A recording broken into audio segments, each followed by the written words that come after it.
To err is human. To blame someone else is politics. Responding to human error, our Parsha discusses the need to correct each other, emphasizing that corrective criticism best comes from a place of allyship. The verse opens with the phrase, Lo tisna et achicha bilvavecha. Do not hate your fellow in your heart. Continuing, Hocheach tochiach et amitecha. Admonish your fellow. In a midrash, Rav Shmuel bar Nachman teaches that Moshe's criticism of Israel were tochechot shel ahava, admonitions of love, proving his point from a reference to the phrase Hocheach tochiach et amitecha, admonish your fellow, and the phrase from Proverbs, Hochach lechacham ve'ehaveka, admonish a wise person, and he will love you.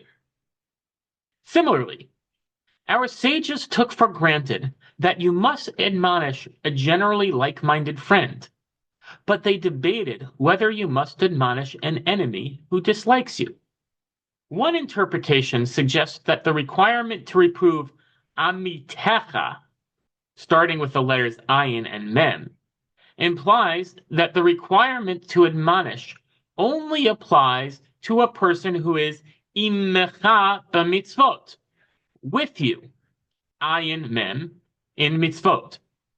And this opinion continues by discouraging us from admonishing an evildoer who hates us, based on the phrase in Proverbs, Yoser leitz lokeach lo kalon.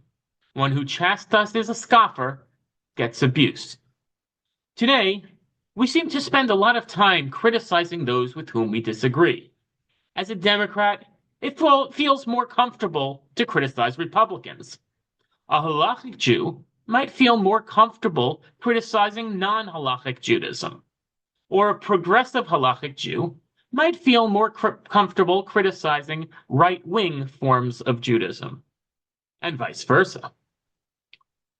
If one ever admits a problem in the in-group, one quickly goes on to pointing out how much worse the failings of the other side are, rather than taking some serious time to consider how the problems of the in-group might be addressed. But our tradition says that corrective criticism is best delivered to our friends, and I would argue as a corollary that we concentrate too much of our critical energies towards groups with which we disagree, and too little focus on recognizing and addressing the shortcomings of the groups with which we affiliate. Now, don't get me wrong. I think there is some reason to discuss which political party is better or which Jewish group acts most in line with God's will. But the failure to push back against our own side is a missed opportunity for improvement. I would also argue that the failure of groups to police their own side is a major contributor to the influence of extremism. Some would argue that publicly raising valid concerns about our allies reinforces the unfair criticism of the perceived enemies. I would argue that the best way to combat unfair criticism is to model reasonable corrective criticism. Without such criticism, the only analysis available may be the unfair criticism, and people may not be able to separate the kernel of truth from the unfair exaggeration. Besides, isn't it better to address the kernel of truth rather than to allow the flaw to fester? While there is some sense that the perceived greater flaws of the other side is a reason to concentrate firepower on that group, our tradition suggests that at least one factor in whether and when to criticize is how likely our criticism is to succeed. For instance, Rabbi Elaah says in the name of Rabbi Elazar ben Shimon, Keshem shemitzvah al adam lomar davar hanishma, kach mitzvah al adam shelo lomar davar she'eno nishma. Just as it is incumbent on a person to say a thing that will be heard, so too it is incumbent on a person to not say a thing that will not be heard. I would argue that this advocates for putting at least some of our focus on criticizing the groups who share most of our values, like the people whom the sages described as being with us in mitzvot, who are more likely to be persuaded by our arguments. In the Talmud in Arachin, Rabbi Tarfon doubts that anyone in his generation could accept admonition. He comments that if one were to tell another metaphorically to remove the splinter between your eyes, the other would respond, remove the beam between your eyes. Apparently, our generation did not invent whataboutism. In the same text, Rabbi Elazar ben Azariah doubts that there was anyone in his generation who knew how to give corrective criticism.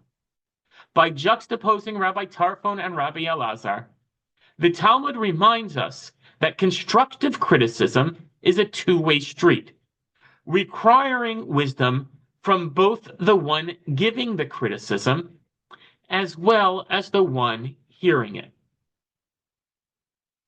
Our challenge is to live up to the words of Proverbs.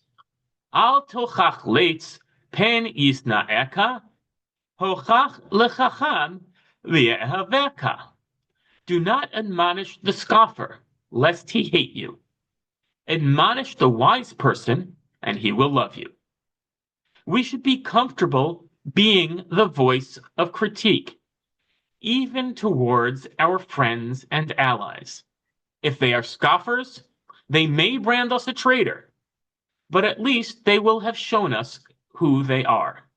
If they are wise, they will appreciate hearing our contrary opinion, and maybe someone's mind will change. Ours, or theirs, or maybe both. We also need to be the wise person from Proverbs who appreciates criticism. When you hear criticism, consider the possibility that it comes not from a place of enmity, but from a place of respect and hope for improvement. If you disagree, first take a moment to express appreciation that the person raised what may be an unpopular idea. Help stop the cancel culture that often squelches dissent and reduces consideration of valid critiques. The Talmud in Shabbat describes the attribute of justice, asking God to hold a group of righteous people responsible for their failure to speak up against evil. God explains that it was clear to God that any attempt to intercede would have failed. But the attribute of justice actually wins the argument with God by saying, Ribono shel olam, im lefanecha galoi, lahem mi galoi. Master of the universe, if this was revealed to you that the admonition would not be effective, was it revealed to them? I take this as a note of hope. Sometimes it may seem that working to make improvements is an impossible task. But we don't know how much influence we can have if we choose our opportunities wisely.